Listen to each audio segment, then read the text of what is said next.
prénom de mon grand-père et c'est le nom de mon seul garçon. Voilà, et que l'histoire de Saint-Louis, c'est elle qui a bercé ma jeunesse. J'appartenais au groupe Saint-Louis chez les scouts. Et voilà, donc c'est... Et puis maintenant, comme homme politique, comme public, j'essaye de me référer à ce qu'il a fait en son temps pour la France. Écoutez, un peuple amnésique est un peuple qui n'aura plus d'histoire, et donc c'est aller chercher au plus profond de notre histoire, non pas la répétition de ce qui est à faire, mais l'inspiration de ce qui est à faire pour aujourd'hui. Quel que soit l'avis que l'on puisse avoir sur le régime qui est celui de la France, il l'est. Et s'il l'est, c'est que la Providence l'a permis. Donc il convient pour tous les Français de le servir au mieux de ce qu'ils croient. Et donc voter est une nécessité et un devoir.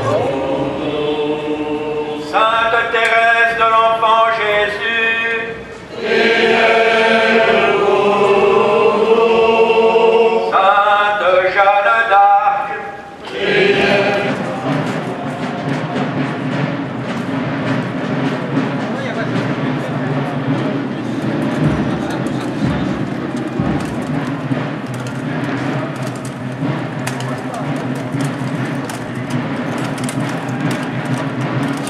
Ici parce que je pense qu'il est très important que la France retrouve toute sa dimension spirituelle qu'elle a oubliée.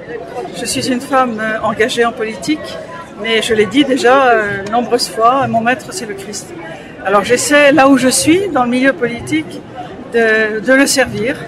Et je pense que toutes les manifestations qui permettent de rappeler à la France, à l'Europe, sa dimension chrétienne et spirituelle, eh bien, donc comme j'étais à Paris, je suis passée ici.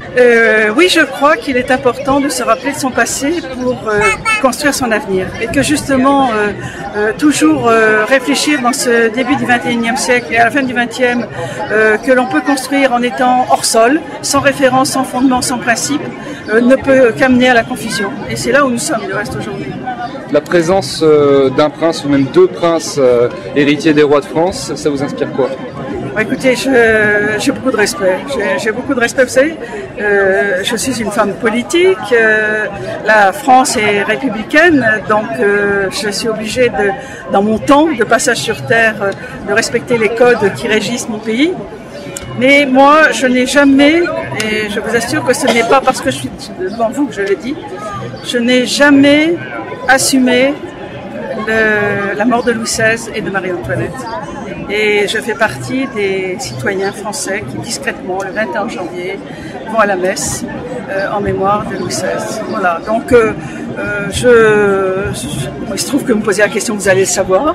Je ne suis pas femme à mettre en avant mon étendard par rapport à ces choses-là, mais mes amis le savent parfaitement. Et j'ai toute une bibliographie sur Marie-Antoinette, qui est une femme qui me touche énormément. Je trouve que la façon dont les Français ont traité cette reine et cette étrangère est indigne.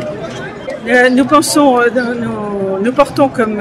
nous sommes pour l'Europe, mais pas pour l'Europe actuelle, nous sommes pour l'Europe et pour la France fiers de ses racines chrétiennes.